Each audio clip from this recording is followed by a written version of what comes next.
गांव के आखिरी छोर पर दीनदयाल की एक पुरानी चाय की टपरी थी। बरसों पुरानी लकड़ी के खंभों पर टिकी उस टपरी की जंग लगी टीन की छत पर मूसलाधार बारिश लगातार बरस रही थी। हर गिरती बूंद टप टप की ऐसी आवाज पैदा कर रही थी मानो कोई अंधेरे में खड़ा होकर धीरे धीरे दरवाजा खटखटा रहा हो। टपरी के बीचों बीच एक पुरानी लालटेन टंगी थी। उसकी हल्की पीली रोशनी मिट्टी की दीवारों पर अजीब सी परछाइयां बना रही थी। बाहर घना अंधेरा था। बीच बीच में आसमान में बिजली चमकती और कुछ पल के लिए पूरा इलाका सफेद रोशनी से भर जाता। फिर अगले ही पल सब कुछ पहले से भी ज्यादा डरावना लगने लगता। लकड़ी की लंबी बेंच पर रघुवीर, मनोहर, जसवंत और मंगत राम काका बैठे हुए थे। लगता है आज पूरी रात यहीं बितानी पड़ेगी। बारिश तो रुकने का नाम ही नहीं ले रही। सच कह रहे हो। सुबह तक तो खेतों में इतनी गर्मी थी कि काम करना मुश्किल हो गया था, और अब देखो ऐसा तूफान आया है कि इंसान तो क्या, जानवर भी बाहर निकलने से डर जाएं। फिर भी मानना पड़ेगा, इस मौसम का अपना ही मजा है। बाहर बारिश, अंदर गर्म चाय और दोस्तों का साथ। तभी आसमान में एक जोरदार बिजली कड़की। धड़ाम! बिजली की चमक में टपरी से कुछ ही दूरी पर खड़ा विशाल पीपल का पेड़ साफ दिखाई दिया। उसकी लंबी लंबी शाखाएं हवा के साथ इस तरह झूल रही थीं जैसे कोई अदृश्य साया अपने हाथ फैला रहा हो। पता नहीं क्यों इस पीपल को देखते ही मन घबराने लगता है। मैंने भी बचपन से सुना है कि गांव वाले रात होने के बाद इस रास्ते से नहीं गुजरते। आखिर वजह क्या है? मंगत राम काका कुछ देर तक उस पीपल की ओर देखते रहे। फिर उन्होंने धीरे से अपना कुल्हाड़ नीचे रखा। वजह जाननी है तो पहले ये समझ लो कि कुछ जख्म समय भर देता है, लेकिन कुछ जख्म ऐसे होते हैं जो सालों बाद भी बद्दुआ बनकर लौटते हैं। टपरी में अचानक सन्नाटा छा गया। अब सिर्फ बारिश की आवाज और चूल्हे में जलती लकड़ियों की चटक सुनाई दे रही थी। काका, आप आखिर किसकी बात कर रहे हैं? कर रहा हूं जिसका नाम था केशव। केशव? कौन केशव? जिसके साथ हुए अन्याय ने इस पूरे गांव की किस्मत बदल दी। इतना सुनते ही जसवंत का चेहरा गंभीर हो गया। उसने बिना कुछ बोले अपना सिर झुका लिया। मंगत राम काका ने उसकी तरफ देखा। जसवंत, अब सच छिपाने का कोई फायदा नहीं। उस रात जो कुछ हुआ था उसका गवाह तुम खुद थे। रघुवीर और मनोहर एक साथ जसवंत की ओर देखने लगे। क्या तुम उस रात वहां थे? जसवंत ने गहरी सांस ली। उसकी आंखों में 20 साल पुरानी यादें तैरने लगी। हाँ, मैं उस रात वहां था। अगर उस रात भगवान ने मेरा साथ ना दिया होता। टपरी में बैठे सभी लोग एकदम चुप हो गए। जसवंत ने चाय का आखिरी घूंट पिया और धीमी आवाज में बोलना शुरू किया। समय जैसे अचानक 20 साल पीछे लौट गया। उस दौर में ये गांव शांत तो था, लेकिन उसके अंधेरे में एक ऐसा राज छिपा था जिससे हर कोई अनजान था। किसी को भी अंदाजा नहीं था कि एक बेगुनाह किसान के साथ होने वाला अन्याय आने वाली कई पीढ़ियों की किस्मत बदल देगा। उस दिन भी बारिश होने वाली थी। मैं और मेरा सबसे अच्छा दोस्त बलदेव सुबह से खेतों में काम कर रहे थे। धान की रोपाई पूरी करते करते हमें समय का बिल्कुल ध्यान नहीं रहा। जब हमने आसमान की ओर देखा तो सूरज डूब चुका था। चारों तरफ अंधेरा फैलने लगा था। जसवंत, आज तो बहुत देर हो गई। चल जल्दी घर चलते, नहीं तो बारिश में फंस जाएंगे। हाँ चल, कमला भी मेरा इंतजार कर रही होगी। दोनों खेतों से निकलकर गांव की ओर चल पड़े। रास्ते में सिर्फ झींगुरों की आवाज सुनाई दे रही थी। कुछ दूर चलने के बाद अचानक तेज हवा चलने लगी। पीपल के सूखे पत्ते उड़कर रास्ते पर बिखरने लगी। लगता है आज मौसम कुछ ठीक नहीं है। बस मंदिर तक पहुंच जाएं, फिर गांव शुरू हो जाएगा। कुछ ही देर बाद दोनों पुराने शिव मंदिर के सामने पहुंचे। मंदिर के बाहर एक छोटा सा दीपक जल रहा था। तेज हवा के कारण उसकी लौ बार बार बुझने को हो रही थी। तभी मंदिर के अंदर से किसी के कदमों की आहट सुनाई दी। ठक ठक ठक। धीरे धीरे मंदिर का लकड़ी का दरवाजा खुला। सफेद दाढ़ी, माथे पर भस्म का तिलक और हाथ में कमंडल लिए सिद्धेश्वर बाबा बाहर आए। उनकी आंखों में एक अजीब सी चिंता साफ दिखाई दे रही थी। रुक जाओ बेटा, एक कदम भी आगे मत बढ़ाना। मैं और बलदेव वहीं रुक गए। हमने पहले कभी बाबा के चेहरे पर इतना डर नहीं देखा था। प्रणाम बाबा। क्या बात है, आप इतने परेशान क्यों दिखाई दे रहे हैं? आज की रात साधारण नहीं है, आज अमावस्या है। तो बाबा, अमावस्या की रात में ऐसा क्या खास है? बाबा ने कुछ पल तक दोनों की ओर देखा, फिर उन्होंने गहरी सांस ली। उनकी आवाज पहले से भी धीमी हो गई। अगर तुम दोनों सच जानना चाहते हो तो पहले तुम्हें उस किसान की कहानी सुननी होगी जिसका दर्द आज भी इस गांव का पीछा नहीं छोड़ रहा। शिव मंदिर के बाहर तेज हवाएं चल रही थीं। दीपक की लौ बार बार कांप रही थी, जैसे कोई उसे बुझा देना चाहता हो।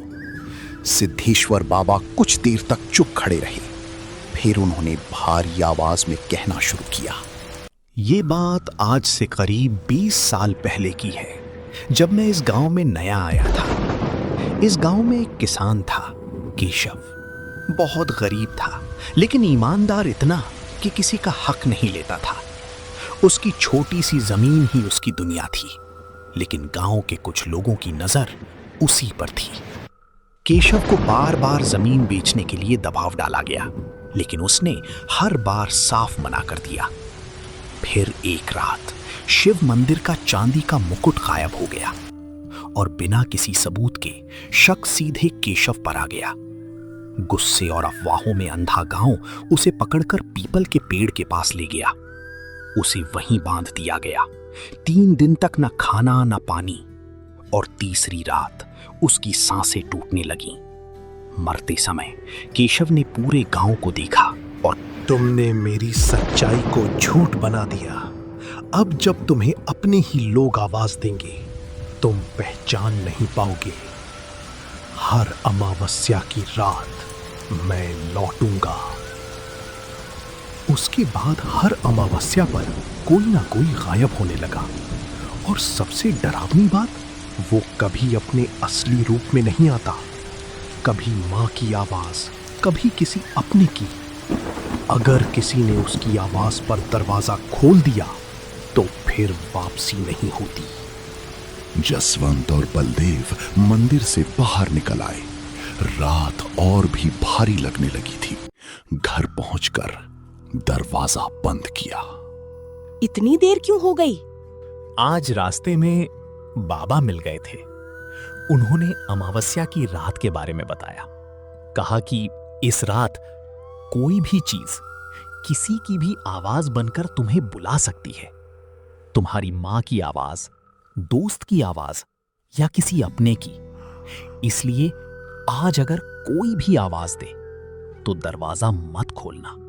और उसी पल दूर कहीं हवा और ठंडी हो गई, जैसे कुछ हमारे बिल्कुल करीब आ रहा हो।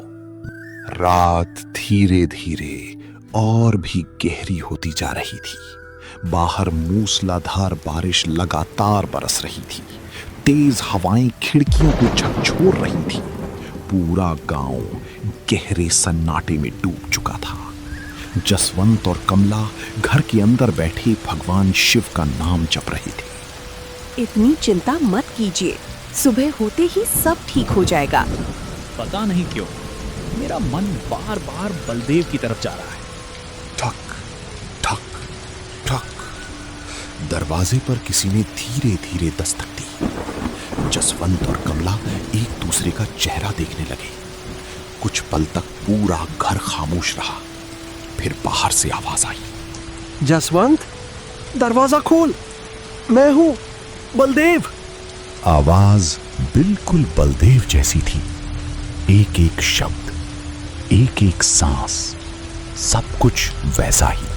जल्दी दरवाजा खोल, कोई मेरा पीछा कर रहा है, मुझे बचा ले। जसवंत उठकर दरवाजे की तरफ बढ़ा ही था कि कमला ने उसका हाथ पकड़ लिया। रुक जाइए। कमला, ये बलदेव है, वो मुसीबत में है। नहीं, आपको सिद्धेश्वर बाबा की बात याद है ना? उन्होंने कहा था आज कोई भी अपने की आवाज में बुलाए तो दरवाजा मत खोलना। उसके कदम वहीं रुक गए। बाहर से फिर वही आवाज आई, इस बार पहले से भी ज्यादा दर्द भरी। जसवंत, अगर आज तूने दरवाजा नहीं खोला तो मैं मर जाऊंगा।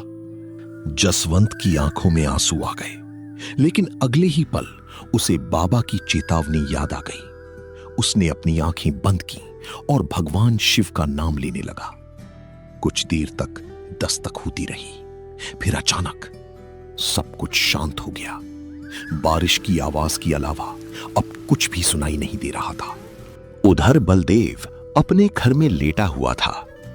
उसे अब भी लगता था कि बाबा ने डर की वजह से वो सब कहा था। तभी ठक ठक ठक दरवाजे पर दस्तक हुई। कौन है?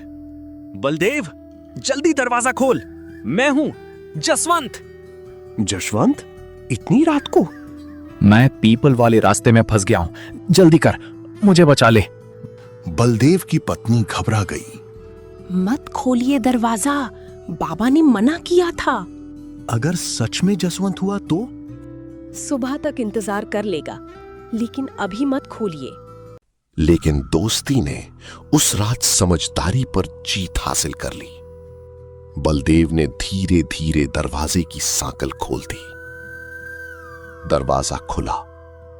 बाहर कोई नहीं था, सिर्फ घना अंधेरा और दूर पीपल के पेड़ के पास खड़ा एक धुंधला साया। उसके बाद बलदेव फिर कभी अपने घर वापस नहीं लौटा। अगली सुबह सूरज निकल चुका था, बारिश भी थम चुकी थी। जसवंत अभी आंगन में निकला ही था कि गांव का एक आदमी हांफता हुआ उसके घर पहुंचा। जसवंत, जल्दी चल, बहुत बड़ा अनर्थ हो गया। क्या हुआ? क्या हुआ बलदेव को? वो अब इस दुनिया में नहीं रहा। ये सुनते ही मेरे पैरों तले जमीन खिसक गई। नहीं, ये नहीं हो सकता। सुबह उसके घर का दरवाजा खुला मिला, वो अंदर नहीं था। पूरे गांव ने उसे ढूंढा। फिर गांव वाला कुछ पल के लिए रुक गया। उसके चेहरे पर साफ डर दिखाई दे रहा था। वो पुराने पीपल के पेड़ के नीचे पड़ा मिला। उसकी आंखों के सामने अंधेरा छा गया। उसे समझते देर नहीं लगी। बलदेव ने बाबा की बात नहीं मानी थी। वो बिना देर किए सिद्धेश्वर बाबा के मंदिर पहुंचा। बाबा, आपकी बात सच निकली। अब इस श्राप का अंत कैसे होगा?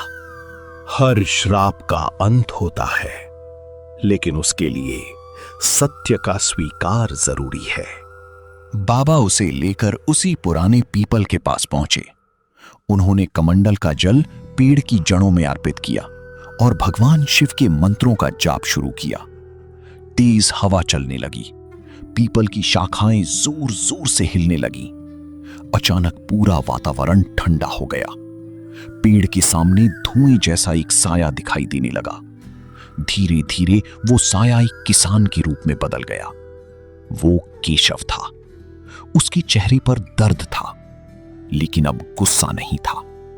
मैंने किसी निर्दोष को मारना नहीं चाहा, लेकिन जिसने मेरी पुकार नहीं सुनी, उसके दर्द ने मुझे इस श्राप में बांध दिया। केशव, जिन लोगों ने तुम्हारे साथ अन्याय किया वे इस दुनिया में नहीं रहे। ये नई पीढ़ी उनके पाप की दोषी नहीं है। हमें माफ कर दो, हम उस पाप को कभी नहीं दोहराएंगे। कुछ क्षण तक चारों तरफ सन्नाटा छाया रहा। फिर केशव ने धीरे से अपनी आंखें बंद कर लीं। अगर सच में लोगों ने अन्याय से सीख ले ली है, तो आज मैं अपना श्राप वापस लेता हूं। इतना कहते ही तेज हवा अचानक थम गई। पीपल के पत्ते शांत हो गए। केशव का शरीर धीरे धीरे उजाले में बदलने लगा। कुछ ही पलों में वो प्रकाश आसमान की ओर उठ गया और हमेशा के लिए गायब हो गया।